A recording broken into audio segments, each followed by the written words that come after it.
Lumière Kaboulo TV, Lumière Kaboulo TV, Lumière Kaboulo TV.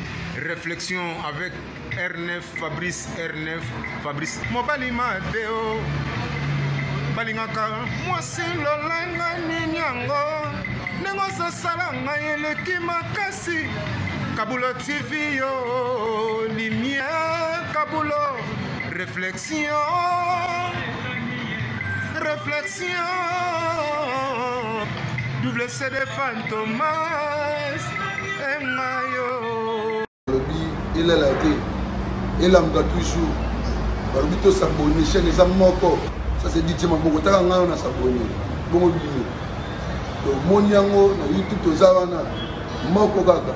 Réflexion, trop bandela. Réflexion, réflexion, lumière Kambolo. Yangwana, balai qui est ça la biso bien. Tous en ciment pour. Et ça la G. Bongo. Toujours. Réflexion, Lumière Kambolo TV. Chaîne Zamoko, bo s'abonner, boza décité Lumière Kambolo TV. Mbote na batali pe balani nyonso ya réflexion na mokili mobimba. Motune ezalaki ke soki okoti mwasi na yo na mobali mosusu soki okolimbisa. Deuxième motune ezalaki soki mwana na yo ya mwasi akuta na mobali wazada na bana 5 alingia bala e soki rundi malibala wana ozana mwana na mobali abota te makuta na mwasi wazana bana 5 soki okondima akende ko zo engagement na mwasi ya ndenge wana ezaki mutune tuna maki na kopesa liboso merci na batali pe balandi nyonso ya réflexion na mokili mobimba. Surtout na bandeko nyonso bazo pesa biso ta na bango na biyano na bango nazo pesa pena merci mingi na pesi soso merci na Mbuta Yuyu Lombi na moni ewe ko pesa biyano na ye sinote eza profond réflexion a trobake mutu tu azo réfléchir par rapport ya emoneli na ye nde tolobaka ke tozoya kobakisa mayele likola mayele ya biso banso moto aleki moto awa azali te. Voilà ngai mpo na ngai na koloba avant nayanola na koloba boye bamisusu bavivre makambo wana biso mpe bamisusu tovivre yango te. Alors ekozala mpe na différence ya bapense ya moto a vivre yango na moto ya vivre yango te. Réflexion toza ko réfléchir par rapport à moto na mdazo pesa likanisi na ye ndengi ekoki kozala peut-être ngana ko banda na makambo ya bana soki tolandi tableau ya Mbuta Yuyu Lombi alobi très bien na sepeli makasi na les deux réponses na ye ya ngambu ya mwasi pe ya bana eza pena profond hein? Il a encouragé bandeko nyonso bokota na YouTube ya Lumière Kambolo réflexion bobeti kaka Yuyu Lombi citation eza mabe bokomona intervention na ye kobima sinote apesi pe ba point de vue na ye selon ye na moni yango na landi yango na eza bien atako moto na moto aza na emoneli na ye. Voilà réponse na ngai mpo na ngai ezali mwana na ngai ya mwasi soki akutani na mobali oyo aza na bana 5 na bamama 5 nga conseil na ngai akota libala wana te mina koloba na oke zala ready mpo na baconséquence ekoki mpe koya toyebi te ndenge nini mobala si retrouve kobota na bana 5 na basi 5 toyebi te baréalité ezaki nini na nsima na yango na kosenga na mwana na ngai avant zwa décision a raisonner malamu mpo na ngai mpe na okende na parti ya wana biki bolanda Mbuta Yuyu Lombi makambo alobi conseil topesaka bana ma décision eutaka na bana bango moko surtout bana na biso tozobota ya génération lelo na ko conseiller que non raisonner malamu avant que ne libala wana. Nga na oboya te surtout na mwasi. Mais na kopeso ba conseil. Alors na mwana nga mobali, kazo ke nukubala mwasi wa boti bana 5, na mibali 5, na kamwa danger. Danger pona nini? Mwasi deja natira mwasi, wana selo réflexion nga, azalaka deja mukola mobali lera zo botama. Eza pona bazalaka na boyebi moko selonga euti na bonzambe. Mwasi azalaka deja mukola mobali denatire, wana ngai. Alors na koloba na mwana nga mobali, na kobende pena mato seri ke place ozo kende okozwa ba difficulté o mato kita. Alors lera ngoyo na okonseyo tika. Tika. Mais soko yo moni ke bolingo ezali ke bofandi ata mola pona avant ndima ke bokota na libala, c'est-à-dire bozali na batango bo vivre ki. So moni ke ozana kondima kine se ke malamu, pourquoi pas kende. Mais ba conseil nyonso okozana o besoin tozali, mais na koloba na ok na ko préférer vraiment te okende libala oyo ya mwasi aboti bana 5 na mibali 5, mais choix na yo ekokata makam pona ngate mutu na ozana libala wana. Merci, wana eza réponse ya bana. Nazongi na oyo tunamaki ke so okuti mwasi na yo abimi na mobali mosusu okolimbisa to kolimbisa te. D'abord nena lobaika ke l'air mo tozo solola na makambo lemso to vivre te. Eza na batu oyo baza na ba preuve nango balimbisa ba misusu pe balimbisa te. Na koloba bo surtout na ba age oyo to komi na yango. E komi na kobi ngona sutango apokwa. Na ba momo to komi obo ya mwasi na yo foye ba ko raisonner malamu. Ozobo ya pona nini pe ba raisonner. Bible lobi ndenge kaka mbuta yulomba lobi, Bible lobi ke wali nko limbisa limbiso alingite alimbisi na epete. Eza bongo. Na kala na ko papa ki ngape 100% na ko limbisa te.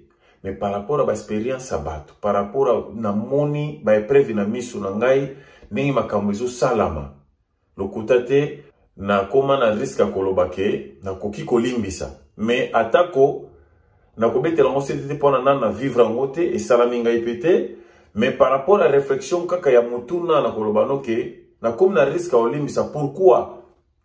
Na kolingana yeba mbeba ya sali e wuti na ngai na provoquer ale pas perdre a sali e kobo libanda to ndenge nini foti wana e wuti wa sentimana ye moko to ezali ke eloko moko bonga na sake pousser ya koi na place wana na pula mabe ngai naza na risque kolimbisa. Pourquoi na lobi bona? Opesa exemple moko simple oyo ba start to mona na TV. To mona mwasi ya Blaise Manzambi, Liz Manzambi na Blaise Manzambi ba dege salama ki wana meteo ko mona alimbisaki. Bazana bango pe bien to yebite ndenge to mona na musika. Deuxième exemple nazo mona ya Jibempiana na madame nae Amida. Amida saki ba pako Jibempiana limbisaki.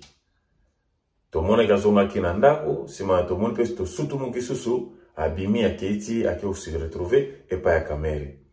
Ba réalité oyo bango ba vivre ki biso to vivre ngote. Mais bien tozo réfléchir ka par rapport à makambo ndenge zo tambola. Pe kotala ke ba age tozo koma na yango aussi retrouver yo moko na kati ndako ezo koma ba problème sérieux. Na kotala réaction nini to mbebe zalaki ni eloko nini pusaki ye akesala kobo eloko nini pusaki. Alors soki na moni ki ngana za otera eloko wana na tindika ki eloko wana na kolimbisa me abandela lisusu te wana point de vue nanga nakena napesana nuka mwa histoire moke.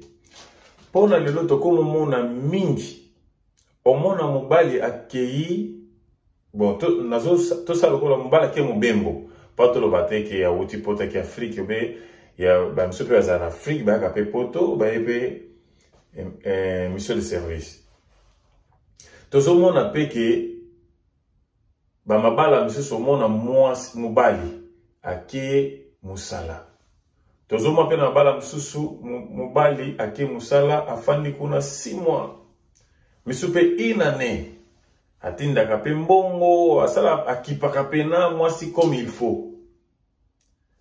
Mais place mobala azazo vivre na ye ba merenge neza ba folie siko selon yo ningi ozo vivre wana mwasi nazo zelaka yo to éviter ya mo place ozo lobake misusu tozo mwana so to mona na physique te mais na basima sima mikongo na biso ba sebele bazo bima par rapport ba space oyo mibali pe bazo pesa bango koma yo mobali oke na yo mobembo 6 mois une année 2 ans motinda kape mbongo ozozela mwasa zela yo oui ndeto lo bakona ba mama kala na ndimi nanga pete ki ba mama nyonso ya kala baba na kozela lo ba majorité minorité na ba mama sa ba nzonzi mais na moya lelo yo majorité ya lelo ya basi so mobala che mwasi pe ya kocha voilà comme wana selonga na kilelo fona boule pe namba lebele pona kolinga pe na perde mwasi na loyengete pona ko bandela na ajo yo ke ba mais na encourager ba madame ngote voilà wana eza réflexion na ngai na kosenga na bandeko nyonso bo pesa ba réflexion na bino mais bozala pe vrai pe tozoloba awa eza makambo misusu ba vivre monsieur lokola jibe na pesa histoire ya jibe piana na beti ya Blaise Manzambi par rapport bango bazala star to mona oyo biso to moni na miso na biso naza sona ndeko nanga moko na otanga kombo na ete ye esalamaki ye mais mwasi na kanda wana abimaki na ami bon ami te me connaissance moko bo ba yebana eka mwa mingi bien yango e dérangea ndeko wana ebisa biso ke soke zalaka connaissance te ngana récupérer mwasi nanga so zaka motu mususu mais tellement za connaissance oyo ekosimba te devant mokili na biso komi aboyi mwasi na ye pona abimaki na connaissance oye ayebaki yango andimaki ya boya ye mais na kati ya motema na ye alinga ka récupérer mwasi na ye na citation tozotala lelo ndenge couple na ezokende obe ndenge moko na moko ke na vie na ye ba dégezali sérieusement alors biso na tozoyekola par rapport ndenge tozomona makambo ezosalama na mokili ase surtout na ba proche oyo toza na bango zinga na biso mpo na ngai vraiment na kotala cause nini epusaki oyo ngai molongami abima libanda soki eza penaki ngamto na tindikaki yango très fort naza pe surtout biso baoyo tozalaka vrai na kolimbisa mwasi na ngai voilà comme mpona wana point de vue na ngai na kozela pe ba réflexion na bino awa réflexion ezali ya moto nyonso bimisa pensée na yo makanisi na yo eza point de vue na yo ezali lisumu te mpona moto na moto alobaka azokanisa mais réalité pe ezalaka mosusu voilà merci na soutien na bino surtout bandeko nyonso bozosala biso ba video boyotina biso ba réponse thank you so much toza pena na plaisir ya koremercier bino vraiment na bata na bino na ba énergie na bino mpona koyeba kobongisa tango ya koyeba korépondre ezalaka easy te surtout pe na mboko tozovivre ya corps corps. Merci na bandeko nyonso na mokili mobimba. Thank you so much. Wana tokutani mbala sima. Ciao.